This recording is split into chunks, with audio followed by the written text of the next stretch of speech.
Right, Over the Ditch is back for another week, and this one I am catching up with Matt Markham. Firstly, Matt, hello.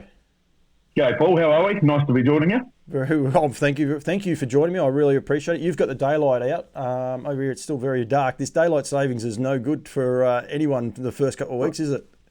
No, it takes a bit of getting used to, but also a pretty exciting time because it means we're getting closer and closer to some of those big races and the grass track meetings and things like that. So daylight savings time over here is a pretty exciting one, especially in the harness world.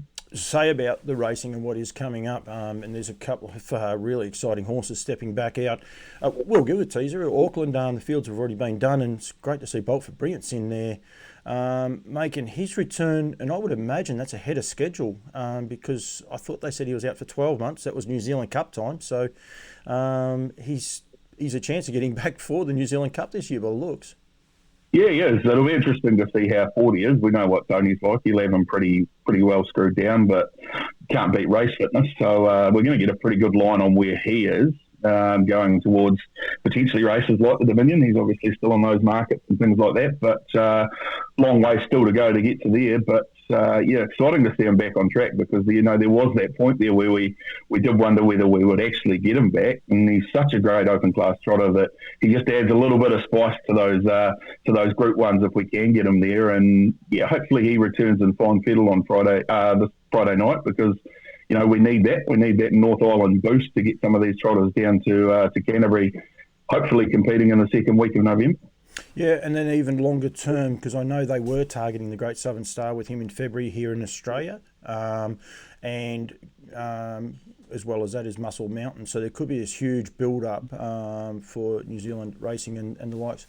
Matty, I just want to find out a little bit about yourself. I know I follow you on Twitter. Now I follow you on Facebook, but I followed you on Twitter. But a little, I suppose, of the backstory and your involvement in harness racing. Yeah, so harness racing's been life. I like to joke that Mum went into labour on a race course with me. And potentially she did, I don't know. I've never actually asked her. But, we grew up in a little place called Methven, which is about an hour from Christchurch. I know you've been there, Paul. Got what I would say is one of the best grass track harness tracks in the world. So it's been embedded in the blood since we were young. Of course, I've got a younger sister, Stacey, who Stacey White from Woodlands. Yep. My brother Jeremy's a trainer and a driver as well. So, we've all sort of followed our way into the industry. I've done probably 20 odd years now as a pseudo racing journalist with the Christchurch Press, Harness Racing New Zealand, and now with a small newspaper in mid Canterbury doing a bit of sport and racing for them and do the odd thing. But it's been life. It's a passion, It's people talk about how you get that harness racing bug and you can't drop it. And it's, Mum and Dad have always supported us if we wanted to follow it in. They're trainers themselves. Dad's working for Stonewall Stud down here in Canterbury, and they're training a small team of their own at the moment. So I've still got a foot in the door, own a few horses, and try and have a bit of fun. Got some great mates in the industry, and that's what it's all about for me. It's the people. I've made great friends over the years, and been very, very lucky to have them be friends back to me as well. You got the Boys Get Paid Syndicate jacket on as well. I suppose it's a jacket or a jersey. You guys call them different things over there to me. But you've got the logo there. You've done a fair bit of stuff with those guys as well. Yeah, just promotional stuff. Obviously, we did the Cup Week Punters Syndicate, which was the nationwide syndicate last year, and we had a bit of fun doing that. We managed to find a horse called Cyrus on the last race on show day last year, and we needed, I think it was over $250,000 for the syndicate with him winning at 12s.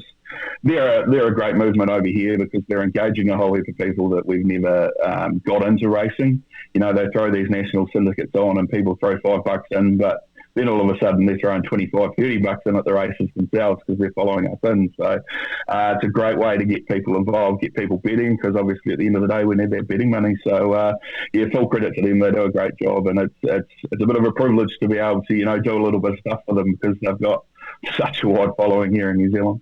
Yeah, I'll do it. I'll try and catch up with a couple of the mainstays. I'll probably find out more through you, I suppose, as we go along, but a couple of the guys behind the scenes as well, leading into Cup Week, because as you say, betting turnover, Campbell's comments is not about betting turnover. I'm sort of more about the stories. I've always said that, but at the end of the day, we need the betting turnover. Otherwise, we race for nothing.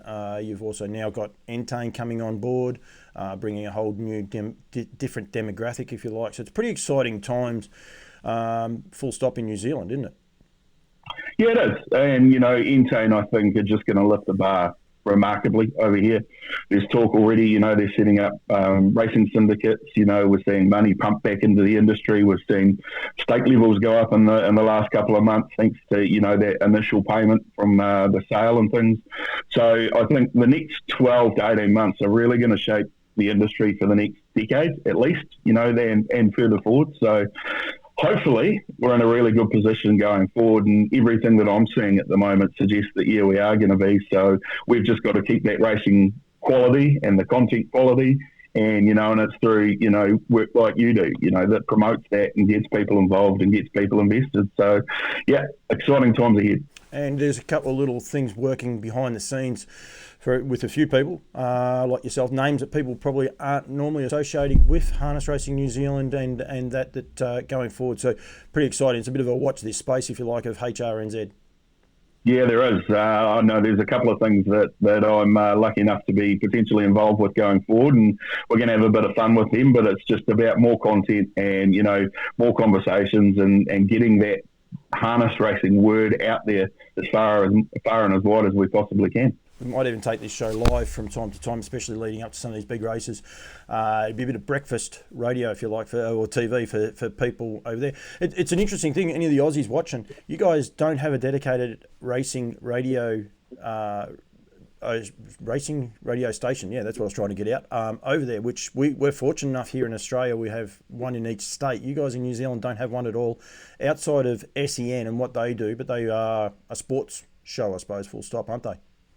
Yeah, they are. We lost radio trackside, obviously, during COVID times, and it hasn't come back. But luckily enough, SENZ come on board, and yeah, they cover a lot of racing, and they get behind the racing industry. They do Saturday and Sunday shows. I know that, Greg O'Connor and Michael Guerin do a Sunday morning harness show that's for an hour leading into the Sunday meeting where they talk on things. But we get little snippets here and there, but there's no dedicated radio station, which when you're sitting in the car is a bit of a shame, because you'd like to sit there and listen to those kind of things and hear what people have got to say and all the like. So hopefully we can get back to something similar to that, but I guess it's the same thing, isn't it? You just want to pump out as much content as you can, and maybe the industry's got to take a bit of ownership of that and do it themselves, and I think there's the people out there to make it happen. Yeah, absolutely. And YouTube's a great one.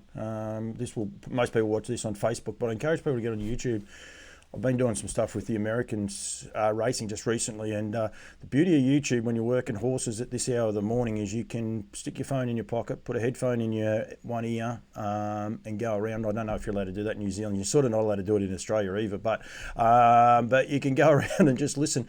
You can have your phone shut down so your battery doesn't go flat. Unlike, unfortunately, Facebook, you've got to have the whole thing open, whereas YouTube is that platform. So plenty of ways people can get the message out there, and participants can still keep up to date with everything that they want to do as well. So, Matty, I reckon the biggest problem you and I have got is we could talk a lot. Oh yeah, I've never had a problem talking. All my school teachers will attest to that. It'll be right. I don't care. I want to promote the industry and have a bit of fun. Just quickly, before we do get off Entain and what they've done, I didn't get a chance to talk to Rani about it when it first was announced. This new breeders bonus for the 2-year-olds and these 2-year-old only races, which again, for some of the Australians may not be aware, there was a couple this week, 2-year-olds Quinella to race, which took on the older horses, but predominantly in New Zealand, there's not a lot of 2-year-old only races, but one, they're going to step that up, and then you've got this great breeders bonus with $8,000 to the winning owner and $4,000 to the breeder. It's huge, and the flow-on effect of this bonus is just massive, isn't it? It is. We don't have a lot of straight 2-year-old races over here, and that's probably the fault of itself. We've just never been able to really full fields unless it's big races, big ticket races. Those Sunday afternoon at Timaru 2-year-old races have never really been able to get full fields. But I think we're going to find with these incentives that you've talked about that people are a bit more willing It's one of those things that's got a lot of really good salient points to it because it's going to probably help keep some horses in the country for a bit longer, which is what we need. People aren't going to be so hesitant to take their horses out to the races because I think what's happened in the past is the big stables have probably scared a lot of people away. Because you go to Addington and line up in a 2-year-old race, and Mark and Nathan have got 5 in there. Well, it's not very visually appealing if you're a small-time trainer from somewhere down the road that's got a nice 2-year-old. So I think it's only positive stuff. The more money that's going back to breeders and owners, the better, because they're more likely to reinvest in the future. And, the circle the wheel just keeps on turning and turning and turning. So, full credit. I think it's a fantastic scheme, and looking forward to seeing the fruits of its labour over probably, the next 6 to 12 months. And then we'll really know how much of an impact it's had on the industry. Yeah, absolutely. And I must say this year, you see the 2-year-old trotters already this year. It's just brilliant. I've got 2 2-year-old trotters we're going to highlight with some videos in a second. So I think, personally, from the outside looking in, I've had a good association in the last 12 months with New Zealand, I must say. Things are very, very positive. And some of the horses we're going to touch on in a minute, some of the runs that they've had as well. I think things are very positive in New Zealand. And if you are a Kiwi and you're watching this and you're a little bit disillusioned, I encourage you to keep your head down and backside up, because you can see a change. You said there before about Mark and Nathan, one, they trained their 50th winner. They don't, when I start looking through fields, they don't seem to have 4 and 5. They have 1, 2, sometimes 3, but they don't have 4, 5s and 6s in fields now. There's a change. You got Brent and Timmy White. They always seem to have 1 or 2 in the 2-year-old and 3-year-old races. You got the Duns with 2, 3, 4 horses in those races as well. So there's a good Stonewall stud. Same thing. You got a good sprinkling of people bringing horses to these races in these fields. Yeah, you have, and I think that's indicative of where All Stars are at the moment. They probably are never going to get back to the numbers that they had, say, 3 or 4 years ago, where they were, one year they might have had 7 horses in the Sire Stakes final at Addington. I don't think we're going to see that going forward. We're going to see more of a spread probably, and it's still going to be dominated by those stables you've mentioned, but Cran and Christie are always going to have a nice 2-year-old or a 3-year-old, and then the team up north, Ray Green, Barry Purdon, Scott Phelan, those sort of people. I think you're right. I think those days of domination are probably, in terms of numbers, are now probably non-existent. So it creates opportunity. And once Stonewall get up and running here in Canterbury, who knows? I mean, they may pick up that baton and carry with it with the sheer amount of horses that they're going to have on the property. Yeah, I hope they have a better run than this week, Pearl Stonewall. Steve Telfer, if you're watching, I am laughing like in jest with you, because they did have an absolute shocker. We might actually start on that with the win of Republican Party, because we're here to promote, and the number one race you guys have got coming up, of course, is the New Zealand Trotting Cup standing start event. And there's some horses in some very, very good form, albeit, what are we, still about 6 weeks out from it. So we're still a little way away, but all the big guns are starting to come back. It was a ripping race. I'm actually gonna play it right now over the top. I've just got the start of the race. Every horse except for, I forgot the name of that horse actually, Beach Ball, galloped, but every other horse went away pretty well. Artie by the Seaside got it wrong a little bit for Timmy White. But I'm just playing it here going into the first turn, and Bark caused a little bit of carnage going into this first turn. I noticed they said they're going to put spreaders on him. To me, it looks like he's stepped the infield, but he caused some carnage, didn't he? Yeah, he did. Scattered a few. I know BD Joe copped a pretty bad backwash from that melee, and from all I've gathered and all I've learned over the last couple of years, it takes a fair bit to throw BD Joe out of his gate, and he copped him and probably cost him a really poor position and effectively took him out of the race. It's a shame, because, as you say, it was actually a really good standing start prior to that, and it fanned the field and scattered them out, and probably changed the complexity of a wee bit, but it certainly worked out nicely for the winner. That's for sure. It did indeed. He's ended up posing up behind the leader. Timmy Williams went around with Artie by the Sea, who's already qualified. I'm right, aren't I? I think he and Mossdale Ben are guaranteed, because they were in those win and you're in races. Artie's Express isn't. She's actually still, she's just inside the top 15. Okay. So she's ranked 15. She's not an automatic qualifier.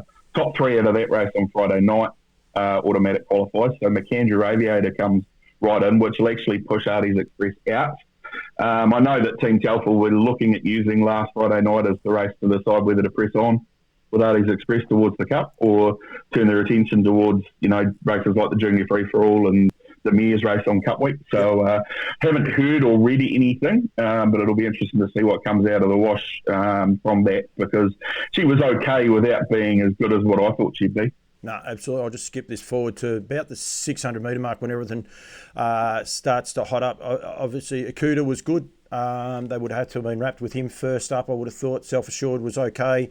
There were some really nice races, but Chrissy and Cran Dalgety, they'd be absolutely pinched themselves away. They got their team going right at the minute. We're going to highlight another horse, but they'd be super excited about the way Republican Party savaged the line. Yeah, he's always been a nice horse. There's not much of him. No. He's pretty small, but I remember Blair Orange telling me one day, just give you the feel of a nice horse, like a really, really nice horse. And what I like is he's transitioned from age group racing, which is predominantly mobiles, and stepped into open class with standing starts, and he's handled them like a little pro. He lead trailed in the Hannon, and he's lead trailed again, same horse. And he's got real high speed, which I think will suit him if they can put him to sleep in a New Zealand Cup and say bury him 3 fence, 1 out, 3 back or something like that. He's got the speed that he can actually rush at them late. And I know they were wrapped with him, but I think they were just as wrapped with the runner Krug and behind. He was super. And I know Kit caught up with Gran and Carter on Saturday at the Gallops at Riccarton, and they were absolutely buzzing about the run of both of them. So exciting times for that stable going forward. No, it was an interesting race. I'm just going to try and grab that last 100 metres if I can. Might have to do this. Yeah, I'll bring it forward. Don't worry about that. I'll just scrub it forward a little bit because there's a few runs here.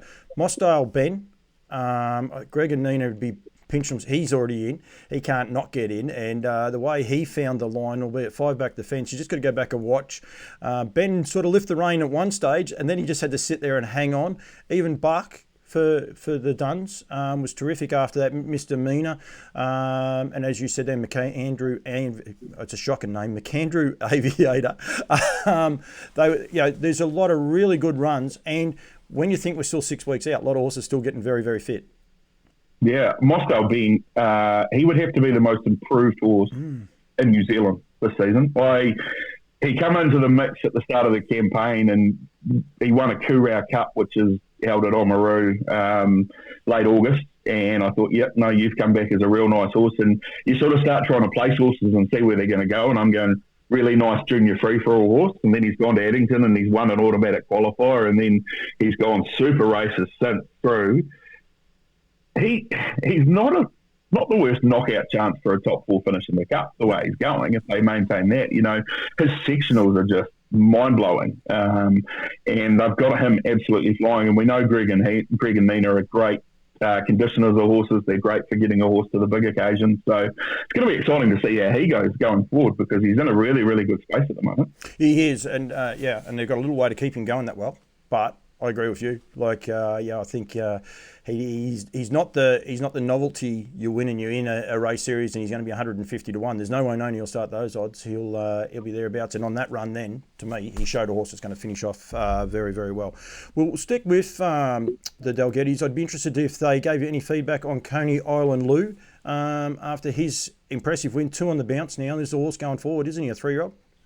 Yeah, he is, and that's pretty much exactly what both Grant and Carter told me was, he's a horse that has just improved. He's come back from a good spell. He looks stronger, and there's still a bit of improvement in him yet, but, he was so impressive first up, winning 2 starts back, and then put himself in the right position and got the job done again last Friday night. And, he beat some of the best 3-year-olds in the country. I know Merlin's not there and the like, but we had Don't Stop Dreaming, Ultimedia, Charlie Bound, Triple G. So he's beat a very, very good field of horses, and is still on the way up too, which I think is probably the most encouraging sign. Don't Stop Dreaming was fantastic. He was always going to need that run. He will improve leaps and bounds on that, but they've got a serious contender for some of these big 3-year-old races coming up, the Dalgettis and Coney Island Lou. I think he's matured from his last campaign and looks a really, really serious racehorse for me now. I actually backed him on Friday night. I thought, he's going to get himself into a good position and he's a big chance. And I think we got $8. So, yeah, no, I'm looking forward to seeing what he can do over the next couple of months for sure. The great conditioners, it's funny, we talk about Republican Party being able to put himself into great positions from standing. So Coney Island Lou's been able to do the same thing, posse up in the right spots and then get the job done. And Carter was awfully kind to him the last 100 metres. Like they all were, every one of those drivers, they got their eyes for the future. There's some really nice runs. Just on Triple G, what's your thoughts on him? Is he taking a while to come back? Yeah, I think he's been good without being brilliant, and I think he will just continue to improve. And you probably answered the question there. You don't win Group 1 races in September, October. You win them in November and December at Cup Week and Grand Prix Day and those sort of things. So everything's done with the end goal in mind. So they're not going to be completely screwed down, but it's a case of building them towards that. So I thought he was good again on Friday night. I thought he looked like a horse that would still take a bit of improvement out of it. And, the way John drives horses and the things like that, he's always going to be a chance because he's always going to be on or near the speed or in the right position to make a serious claim. Do I take it as an Australian, like we quite often watch drivers and which horses they select, the fact that John is sticking with him, the two stablemates were flashing home very hard. He could have taken, I think he had the option of 4 drives in the race. Do we take that John's still very happy with the horse and the way he's progressing?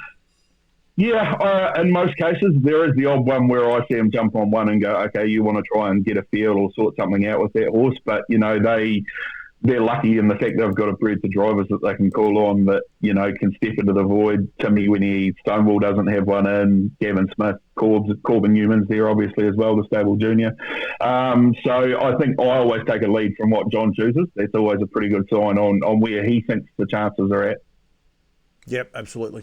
I was just looking at the results as you were going through there. Of course, they won the consolation, if you like, to that main race as well with Smithy's Terror. They've got a great team at the minute. There's no embarrassment of riches, that's for sure. They posted the list of horses that they had in at Addington on Friday night during the week last week, and it was something like 27, I want to say. So, that's just off the top of my head. I remember seeing it posted, and they've got a massive team, and they're not just Addington as well. They had a big team at Timaru, and then they'll have a big team on the grass at Methven this Sunday. Smithy's Terror, of course, will be trying to go back to back in the Methven Cup. He won it last year, so he's in the right space, which is good. So looking forward to seeing what's the Dunn team can do, because we know they love grass track racing. They win a lot of races on the grass. Who's Delight and Charlie Brown with those two horses of theirs that were getting home terrific. They're both all finishing off really, really well. So, no, I think they've got a good team. Going to go to the Trotters. We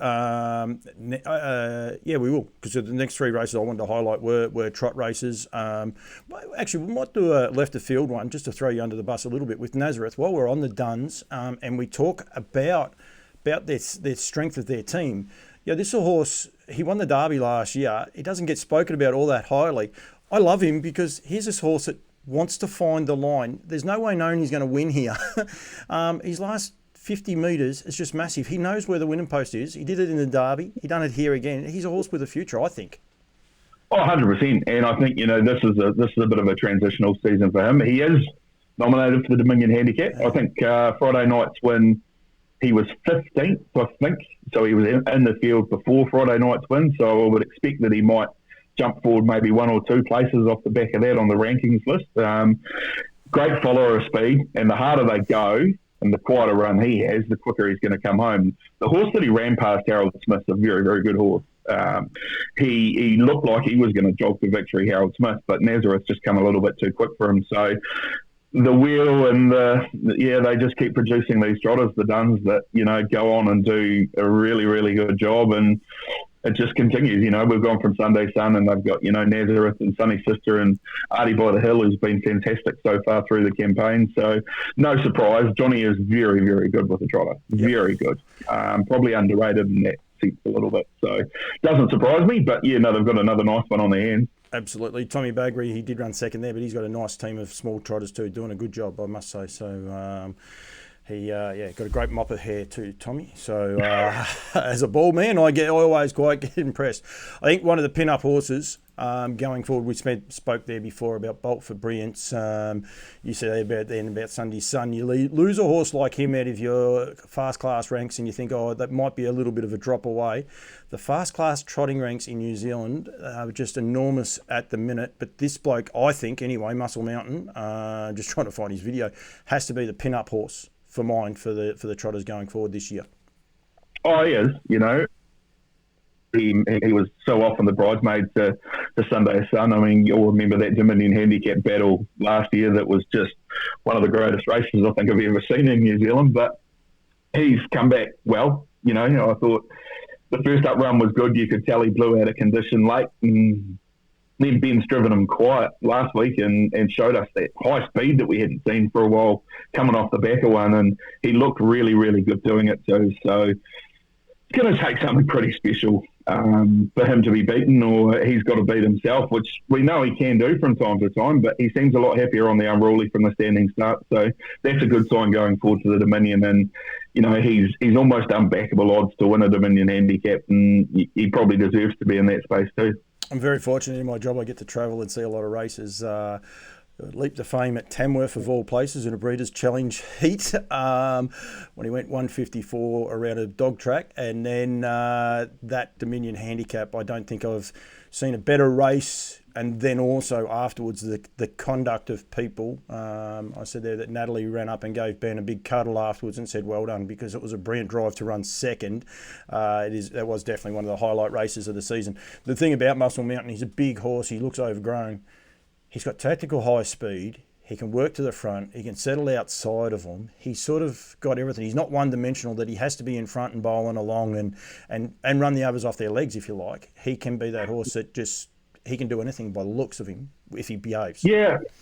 I think by necessity he's been driven positive quite a lot because, he's $1.10 or he's $1.15, so you don't want to see him flashing home for second, whereas, in some such cases that would probably have been the best thing for the horse. But I think, the fact that he's got such high gate speed put him on the top end in a lot of races, and, that gate speed coupled with his high cruising speed is going to make him a really potent horse when he comes over to your side of the Tasman for races like the Great Southern Star and co. But I don't know that.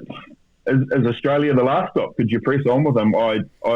Europe, America, I look at that international trot the other day where, Aldebaran Zeus lined up. Well, I would suggest, that Muscle Mountain's better, and that's just on his record. So maybe it's an option in the future. Ian Dobson, who owns him, loves promoting the game. He took Christian Cullen pretty much everywhere that he could when he owned him. So there's no reason why we might not see him going Australia and further afield in the next 12 to 18 months.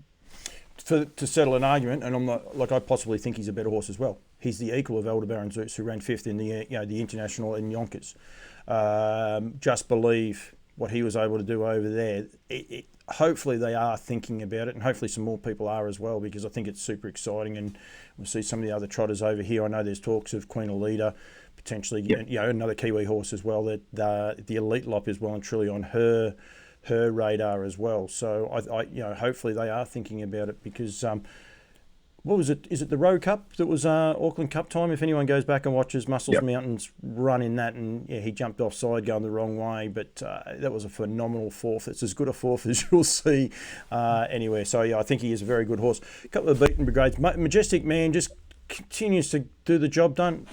He's an 8-year-old. I was just trying to look then how old he actually was. So he's an 8-year-old.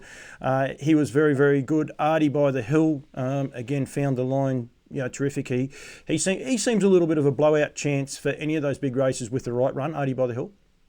Yeah, he does. I think last season I sort of identified him as a horse that was going through one of those seasons where they come into the open class ranks and they just need 12 months to adjust to it. And that first up win where he beat Muscle Mountain sort of suggested that he'd grown up. It was a boy turning into a man kind of thing. And I think the Duns will have him absolutely flying by the time we get to the big races, and he will be as good manners, put him on the speed and put him in good position. So yeah, you're right. Majestic Man, I would have thought he was 12 feels like he's been around for my entire life on that horse, because he raced as a 2-year-old and he's raced the whole way through, and he's had such a busy career. He's spent campaigns in Aussie and been up and down the country. Oamaru's, what's that, 3 hours from Addington. So, God, he's probably spent 300 hours just getting to races at Addington at least, and then back again. So, you always know what you're going to get with him. He's going to put himself in a good position, and he's going to run on because he's such a genuine horse. So the big disappointment out of that race, I thought, was Love in the Port, the Rowe Cup winner.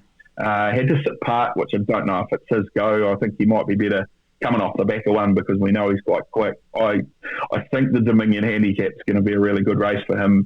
He's the one horse that I think can get closest to Muscle Mountain. Yeah, because he was awesome in the Road Cup. I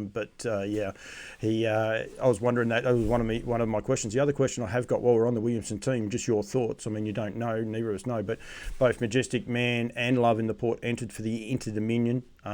When you've got a horse like Muscle Mountain and, it looks like Bolt for Brilliance, those horses are going to come back. Do you think they might go to the Inter-Dominion with Majestic Man?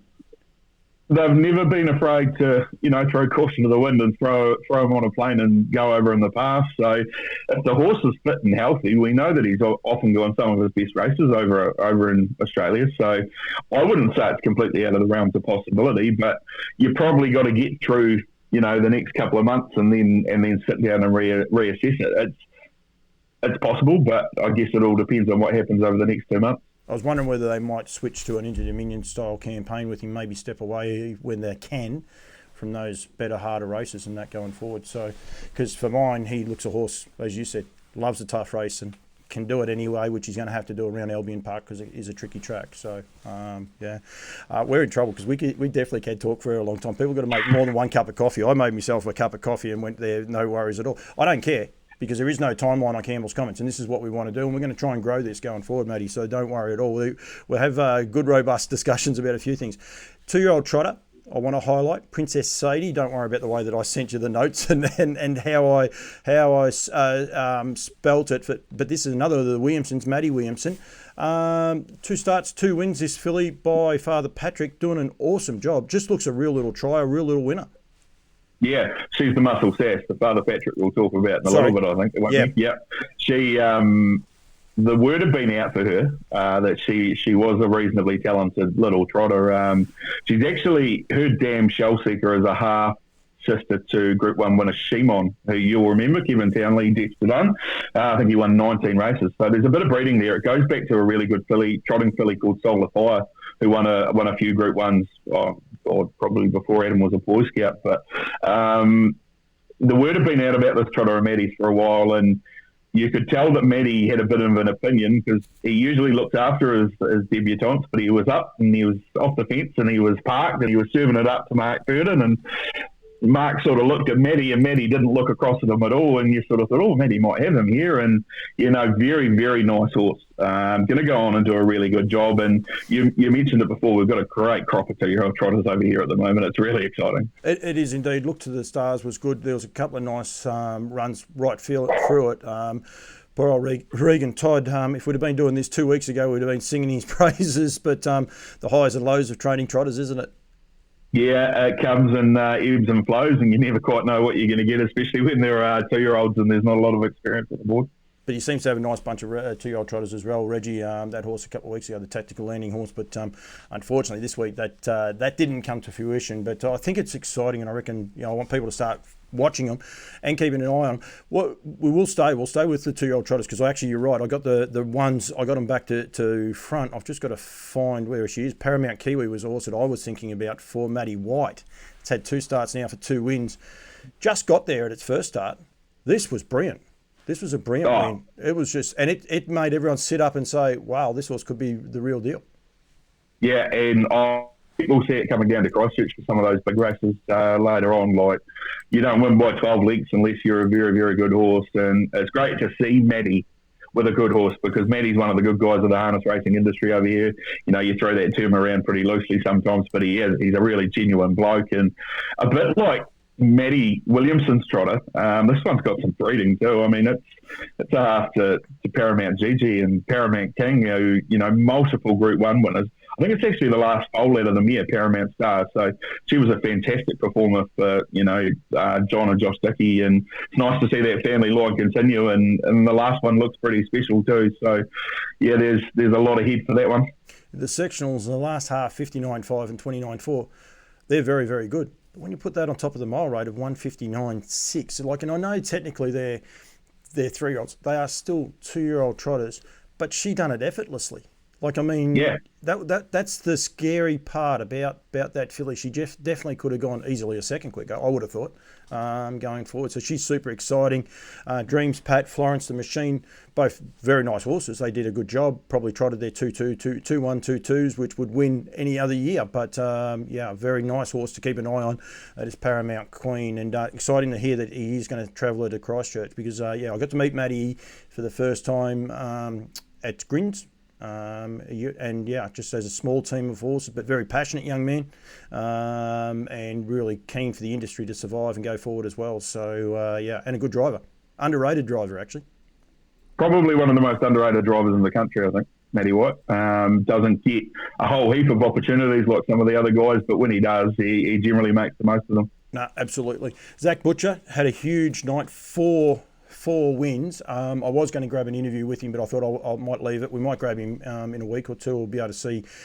Anyway, known as a driver, always known as a driver and probably a larrikin as well. I'll tell you what, you can train a horse because this horse, Mantra Blue, this is going to make a lot of people sit up and have a look. She is a serious horse.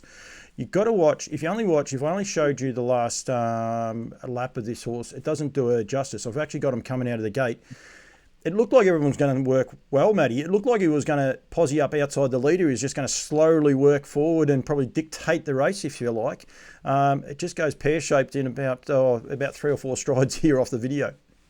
Yeah, you're right. If you'd only watched the second half of that race, you would have thought, oh, yeah, nice filly, done a good job. But you take all of that into account and what she's been through in the first bit of the race, well, she's a pretty special filly, I think.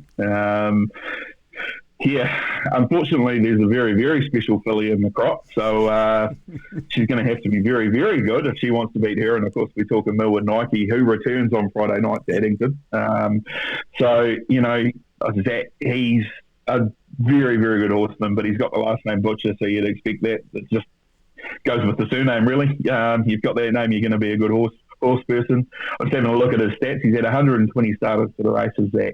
26 winners and 37 places. So he's better than 1 and 3 running in the money.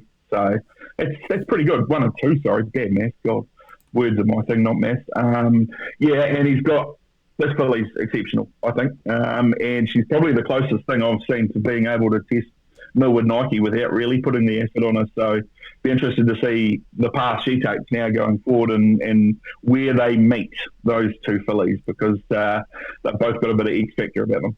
Yeah, this filly, and you're perfect on your timing. You say about Wordsmith, she's just pulled out now. I've let the video continue to play.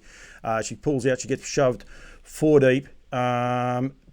Puts them away in a few strides. Anyone that hasn't been to Cambridge, beautiful track. The home turn, horses can get lost. They can run wide on it because it is a little bit flatter. What she did around that turn, they don't do very often at high speed. No, it's a very hard track to make ground on. And, we used to talk about that a lot leading into the Harness Jewels and things like that when they were there. And, any horse that's storming home and winning wide at Cambridge has got a little bit more to them than just your average horse going around on any given night. Yeah, no, absolutely. And I think, very, very exciting filly. What did she go? 54.8, 57.6 and 28.4. I don't know, you guys have the individual clockers on the horses. We have them over here. Hopefully you guys have them over there because her sectionals, I think, would be terrific.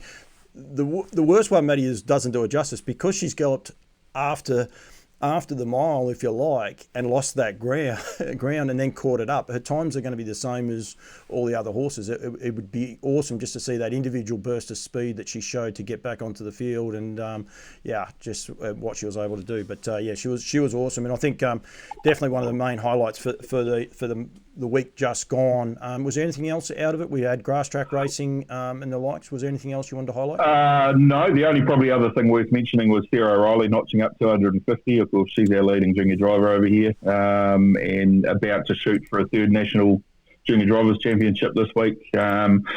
Sarah just continues to win races. I think she's up to 56 now for the season, and actually places her in the top 3 or 4 drivers in the country, not just juniors, seniors as well. So she's up there mixing it with, Johnny Dunn, Blair Orange, Tim Williams and co. So she's doing a good job, and she's got a very bright future as well. Yep, young junior drivers, young lady junior drivers in New Zealand. You've got an embarrassment of riches when you look at it. You got, I interviewed Alicia Harrison last weekend. Crystal Hackett probably should have been interviewed, and Monica Ranger. I think there was 10 races. The girls won 5 of those. They're all juniors. So, you got Nikki Chilcott there, still the most winningest female. Oh, no, she's not now, actually. I'll get into trouble from Sam. But that's a problem. So now we're rattling off ladies willy-nilly, and Sarah's just outstanding. And again, a young girl that she's not keen on being interviewed, but when I went across there, I mean, she sort of understands the industry, knows that we have to start doing it and getting that message out there. Yeah, she does. She's that's something she's probably had to learn more than anything else in the game, is how to talk when there's a camera or a microphone shoved in front of you. Because I've sort of, being in mid-Canterbury, watched Sarah grow up, and she was a very, very quiet and shy girl for most of her early life, and sort of early days in driving she was exactly the same, but she's got a bit of what we call over here the O'Reilly character. Now, there's a massive family of obviously harness racing trainers and drivers in the O'Reillys, and they've all got a bit of cheek about them, and Sarah's definitely got it as well, because she'll pretty quickly give you a spray or a bit of cheek if you say something to her. So she's coming out of her shell all right. I know the best way to stop that, though. You leave the camera on and she won't give you any cheek back, but she does. She's worked out when I stop recording, and you can get it back just as quickly. Don't worry about that. So there's no hassles there. Mantra Blue, we're talking about her. You're saying there about the 3-year-olds, of course, at Addington this Friday night, I believe. Yes. Yep, Friday night. Millwood Nike returns. Thursday, sorry. Thursday. Fields aren't done. These are just the nominations, but Millwood Nike returns. 4 million Australians. You guys go from the bottom up. It's very different for us. When you're at the bottom, you're going to miss out. When you're at the bottom in New Zealand, you're going to get a run. So it's a bit different how it actually works. But of course, you got Millwood Nike, and we talked there before about Mantra Blue. Treacherous Gal, Sweet Diamond, Sweet Cocoa. Forever Me. These are beautiful fillies. Like, this is what I'm saying about the embarrassment of riches all of a sudden in New Zealand harness racing.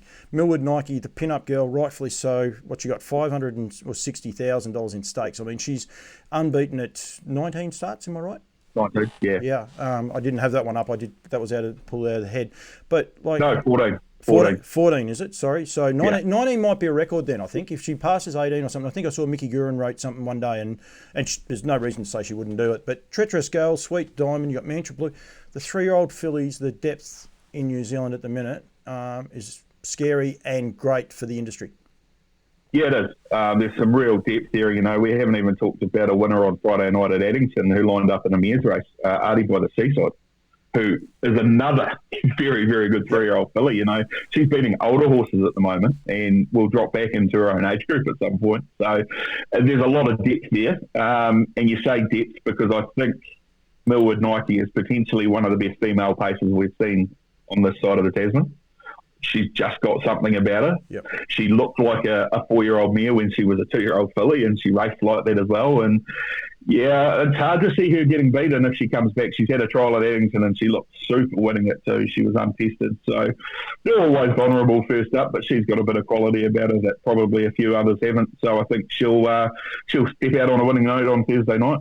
Well, those unique horses, I've been lucky enough. I saw her Cup Week actually last year, and I was like, looked at her and I was sort of like, oh yeah, plain bay, not a bit of wide on her, not massive in condition, she's not poor either, don't get me wrong, but she's just a horse, you think, to look at her, and then you just get tingles when you watch her run, and then to be at Cambridge that night when she won so effortlessly on that occasion, wasn't one of, I just looked at her and I thought, there is something very, very unique about this filly, something different, if that's the right way to put it.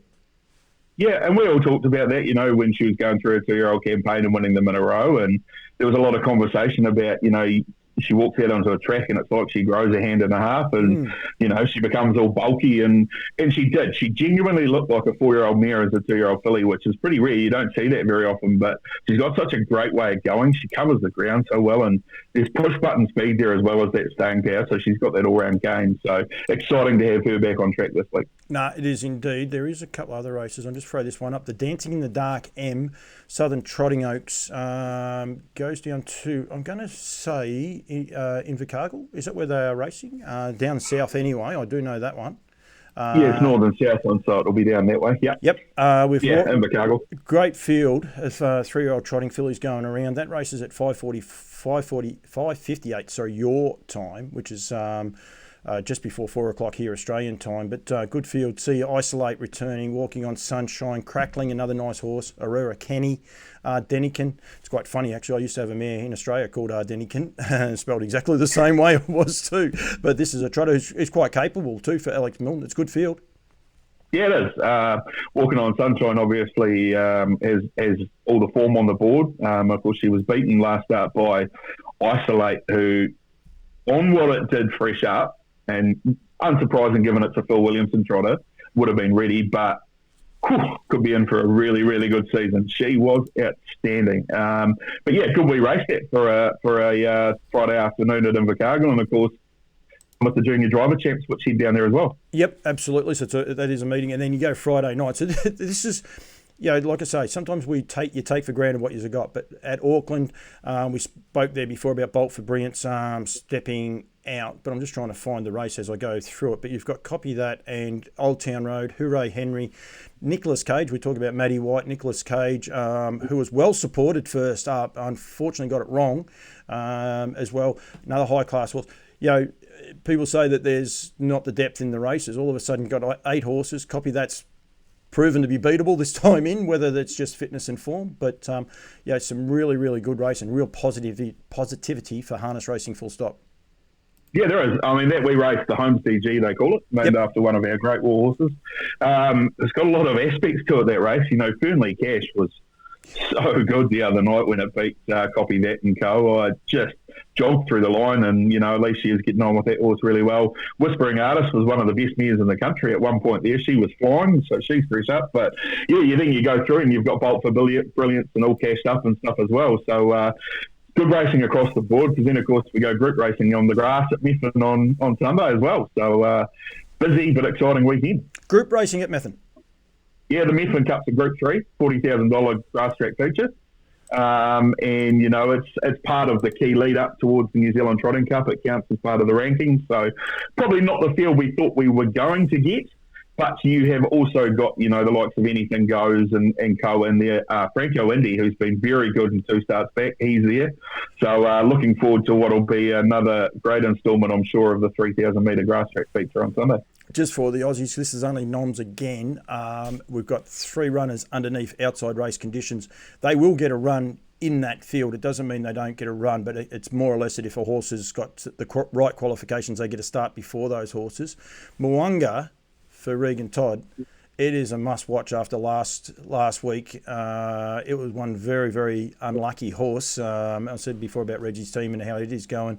It was a back me next week all over. I don't know how it handles the grass, but definitely it was one that I said to watch. Actually, won its maiden at Methven. Potentially this meeting last year. I could be wrong there, but it's not a high quality field. Like, I don't think we're going to see a New Zealand Cup winner out of it like we have on the odd occasion. Flashing Red's first New Zealand Cup, he won the Methven Cup as his first lead up race. There you go. That was the last Methven Cup winner, I think. But it's been run by Spankham, it's been won by Self Assured. It's been it's a key part of that lead up. All American Lover flies on the grass. She's won at Methven before. Homebush Lad for the Hope. There's one for the Aussie punters that might be sitting there on Sunday watching Methven. He's trialled unreal at Methven in the past, and he loves a grass track. He was desperately unlucky in the race last year. You'll get about $15 for him, I reckon. He's not the worst each way bet in the race. Wow, that's huge. Homebush Lad, Greg and Nina, they've got a nice team of horses too, isn't it? We speak before about all these other teams and always noted as trotting stables, but there's 2 paces, high class paces that we're given a good rap for. So yeah, no, it's exciting. It is exciting to see. One change. That's the horse that had 2 years off. Is that the horse that had a couple of years off? This. Yeah, so originally was with, I think it was Mark and Natalie at that point, and now trained by Amber Hoffman down in Otago on the beach. He was good first up and then not so good next time. I would say he will be there looking to really push his case for a start in the Cup. I think he's just on the cusp. I had the rankings there before. Where's he sit? He is at 19th at the moment, so needs to make up a bit of ground to work his way in the field, but a win on Sunday would potentially get him right on the edge. Yeah, no, good field. And of course, Bark, we spoke about Bark last week. Matty, thank you. I'm going to have to allocate more time because I just worked out one thing. You and I don't mind a chat, but I think hopefully we give people a bit of insight. We haven't touched on any of the New Zealand horses in Australia. We will do that as well because I want to try and bring some different parts to it as well. You might even get a couple of interviews from time to time. Don't mind. And as I said, there's a tease that we could go live from there. I know Emily at HRNZ is keen for us to try and do that. So, I think that a bit of Brecky TV for people as well going forward. But, mate, thank you. Thanks for joining me. We'll get you back on next week, so make sure you got your homework done. Follow you on Twitter. Basically, it's Matt Markham. That is at Matt Markham 07, I think it is. Yep. The handle. Yeah. Yep. And go from there to keep up with everything you do. You're not shy of saying the odd controversial thing too, either. So if you want to know the truth, you follow him. You'll get the true answer from time to time. Yeah, definitely on a Friday night if I'm sitting at home on the couch with a couple of beers, I'm not afraid to say something that, it's got me in trouble a couple of times, but generally most people just ignore me, so that's good. You got to write it out. You got to write it out, count to 10, and then hit delete. Remember, they're the rules. Yeah. Sometimes I forget that I get the delete and the post button mixed up, so that's all right. We're not afraid to have a go. Matty, thank you. This has been Over the Ditch. Thank you very much. A lot of fun. We've covered a lot of territory and a lot of horses, and look forward to highlighting what's going to be a great week of harness racing again coming up. Go through the results, and then probably looking forward to, because the racing just hots up for the whole time. So thank you very much, mate, and look forward to catching up with you next week. No, sounds good. Thanks for having us, Paul, and look forward to next week.